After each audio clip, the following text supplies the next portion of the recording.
Magandang araw sa inyong lahat, mga kapatid ko sa Himpapawid. To all my friends who are also aviation enthusiasts, to the younger generations who have that passion to become a pilot someday, and to all my friends abroad, ladies and gentlemen, welcome. I am Frank Desiderio. I am a professional airline pilot. So I'm quite mission oriented. Some of you might be surprised why I'm starting this blog. Um, as I mentioned, the mission is to reach out, especially to the younger generations, to the kids who have that passion to become a pilot.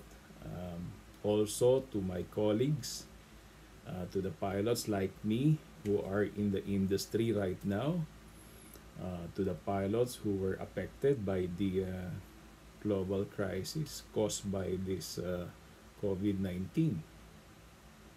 Unfortunately, a lot of flight crew, especially pilots, that includes also cabin crew, ground staff, engineers, name it, the position that are involved in working in the airline or in the tourism industry has been greatly affected.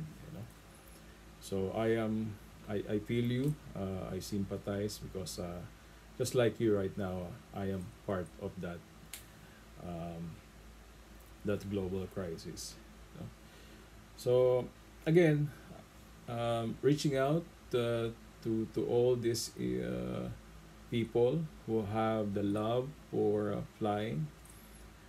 I wanted to share to you my experiences, how I was able to reach my dream, from being a student pilot to an airline pilot, and how I was able to achieve that.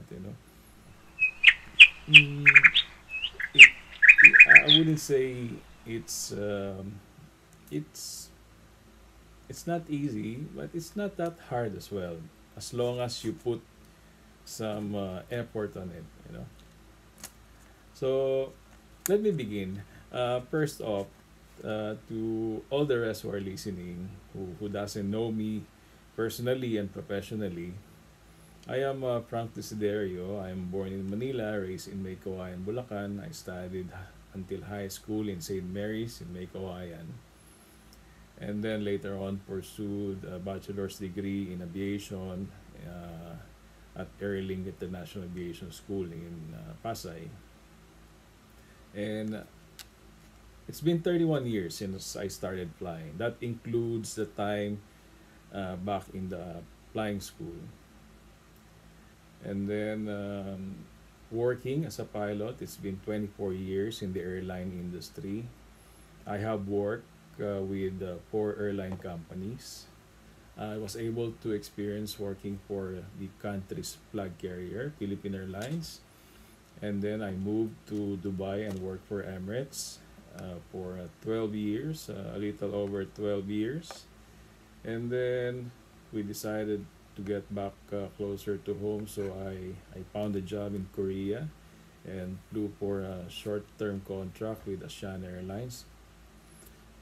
And then from then, I went back home and joined Cebu Pacific. So that's my fourth airline company. So 4 companies with 4 business models, especially Cebu Pacific, a low-cost airline business model. So it's quite an experience for me, and it was a very nice and fruitful journey as well. So how did I start? You know, um, just like you, when I was a kid, I always dream of flying, seeing airplanes, listening to the sound of those engines. It excites me, even when I'm inside the house. When I was a kid, when I hear the sound of an airplane passing by, I run outside the house and look at the sky until they're gone. And I am quite lucky to have a neighbor who happens to work for Philippine Airlines back then. He was the late Captain Armando Tolentino, and I always look up at him as my inspiration, as my motivation that hopefully someday I will be able to reach uh, exactly the same point where he is at that time. An airline pilot. So whenever I see him, when I get the chance to see him, when I pass by his house and he's leaving or coming back home wearing that pilot uniform, wow, it's like, oh my gosh, I want to be like him someday. To fly an airplane, to travel to many places, see different countries. So that was my motivation. It's quite good and normal for the young ones to have that special person. Especially nowadays, it's so easy. You have the social media, you can connect on Facebook, and if you have any questions, you can just send them a personal message, right? While in my case, during those time, I was not even able to approach Captain Tolentino because I was kind of shy. I don't know really. He's probably very busy with his duties, right? So anyway, it didn't stop me from dreaming that someday I'll be like him. You know? So how did I start? After high school, I started asking people, you know, where to go, where to study flying. And not so many gave me information about it. It's quite vague.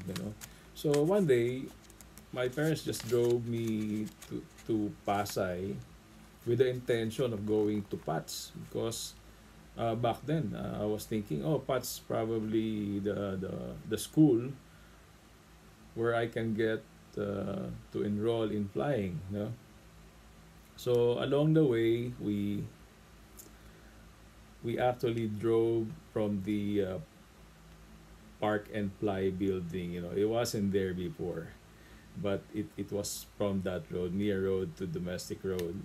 So we passed by Airlink instead before PATS. So instead of going straight to PATS, we turned right and we went inside Airlink, and that's where I ended up studying. So I took up bachelor's degree in aviation, major in flying. That was 1990. And then I finished the program in 1993. Luckily, about a year after, I was given a break by Airlink to work as a ground instructor. So that was my first job as a ground instructor, and then eventually I was given a break to be a safety pilot for high timer students, and then later on as a flight instructor when I got the license, of course, as a flight instructor. Um, you know, One thing that is quite important for a pilot is the certification. So that's our licenses in IBA. So when you enter the flying school, they will require a student pilot license. So once you meet the minimum hours, you can take an exam to upgrade your license to a private pilot license. Again, up to a certain minimum amount of flying time, and you'll be able to take an exam to take your commercial pilot license. So we will discuss this in the upcoming videos, about all these licenses and the regulations. Um, and then from commercial pilot license, of course, you need a flight instructor license to teach. So that's what I had. What's missing was the instrument rating. So in late 1995, I started thinking, all right, let me get this instrument rating. Uh, and I think the only available flying school back then with a light twin engine with a multi-engine instrument rating program was Philippine Airlines Aviation School. So I went there and took their program. Um, so I flew the Piper Seminole and completed that multi-engine with instrument rating course. And it was such a fortunate timing because when we finished the program in early 1996, that was the same year that Philippine Airlines started hiring pilots. They had an expansion happening. So I was at the right place at the right time. I had a license, I had a minimum time because I was teaching as a flight instructor. Even though there are mostly single engines, I was able to qualify with the minimum required by the airline in joining. But let me tell you this, because I was kind of enjoying the teaching part. That's why instead of applying in the line, when I applied in PAL, I applied as an instructor in the Philippine Airlines Aviation School. And I passed. I passed the assessment, I passed the interview, and then they gave me a joining date already in Philippine Airlines Aviation School. And before I think not many of my friends know this, but before the joining date in PAL Aviation School, Captain Antonio Torali was one of the head of the Philippine Airlines Aviation School. When I visited him one time in the office before my joining date, he asked me, "Where do you want to work? Do you want to work as an instructor in the PAL-AB, or do you want to work in the line? Because they also need pilots there." So I just said, Captain, wherever is better, then I'll go there.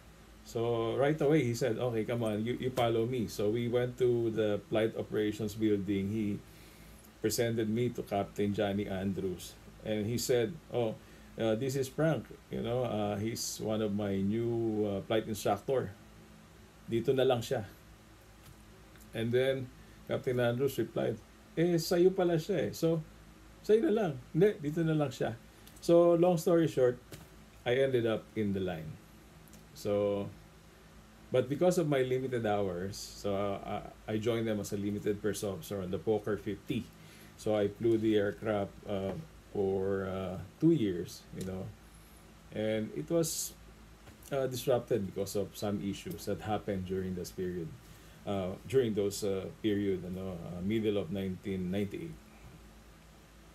So I had to stop for about 6 months. I mean, stop from flying because of that dispute that occurred during that time. I wouldn't elaborate because it didn't end up quite well for a lot of us,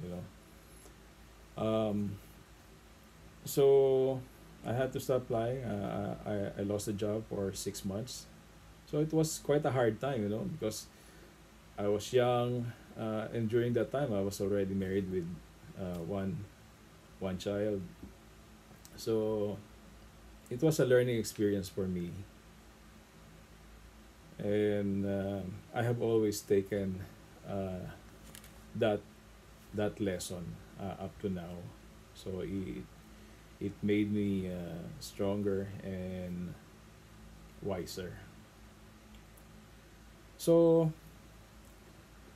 after that brief trouble in my employment, I was able to get back to the airline. And again, I progressed from one position to the other. until I became a captain on the Airbus 320. So the career didn't end up there, right? The Actually, the only dream was to join Philippine Airlines, but then as you grow older and wiser, you started to dream more pala, because but I'm not saying it's happening to everyone, because I have a lot of good friends who opted to stay, because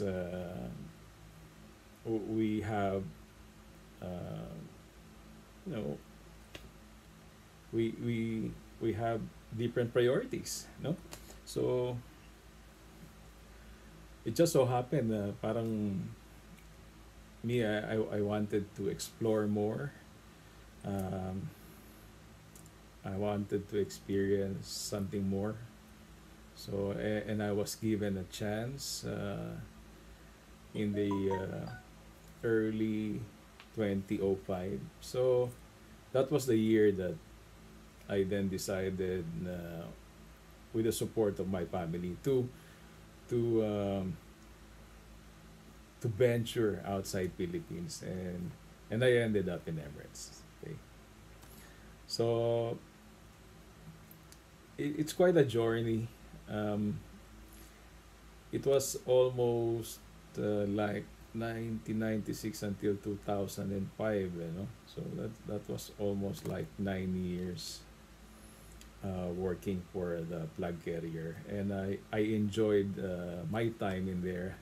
I have very good friends who, my colleagues, my counterpart during the year that I joined them. They're all captains now. They are working in the management.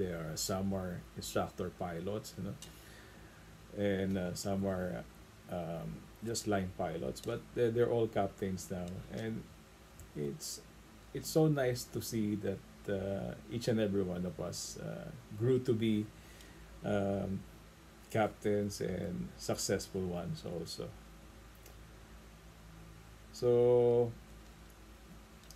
that's it, I hope that I was able to present myself to you. I will share to you further on the next presentations about my experiences in Emirates, how I basically ended up there. The story that motivated me to join Emirates. There's a very funny story behind that, and I'll probably try to get back my memories and share to you um, the things that I've done in that company, and the things that I mostly enjoyed when I was working with them, and about the A380, of course. That's where I flew it. So yeah, that's about it. It's been 24 years in the airline. Um, I have experienced flying a lot of airplane types, from Cessna 152, 150, Piper, Tomahawk, Seminole, then the Poker 50, you know.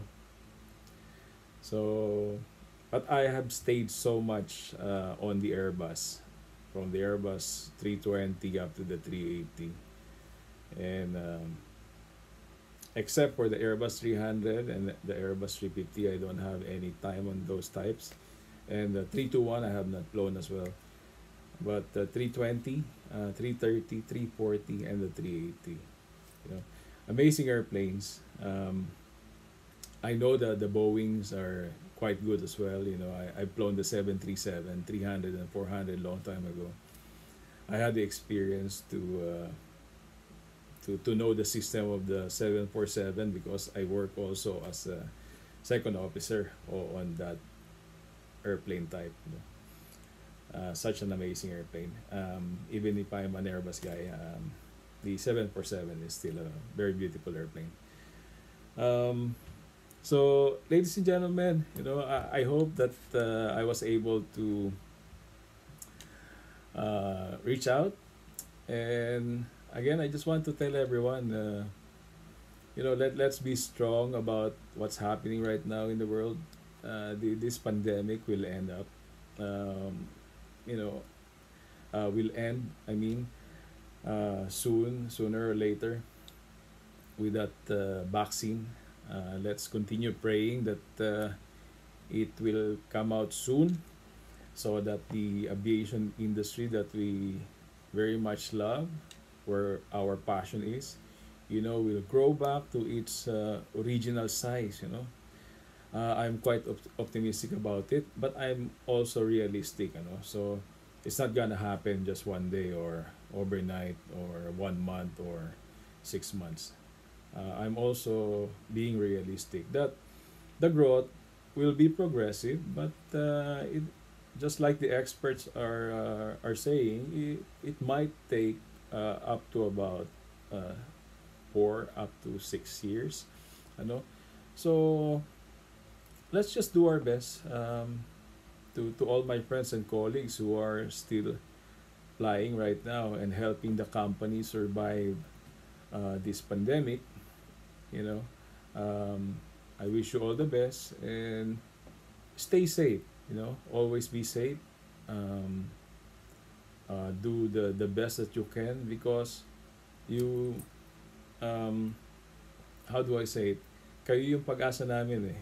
Um, if you do your best, you operate as safety as possible, as efficient as possible, as economical as possible, you know, without compromising safety, then the survivability of your airline is guaranteed already, hindi ba? So you are our hope that someday most of us will be flying again, hindi ba? And we will be able to take these younger generations that we are talking to right now, so that they can continue with the dream and they will not be discouraged from this situation. That if ever this kind of thing happens again in the near or far future, we already have the solution or the ways and strategies on how to handle it. So thank you very much for listening, and I hope to see you on my next and upcoming videos. God bless, and see you soon. Thank you.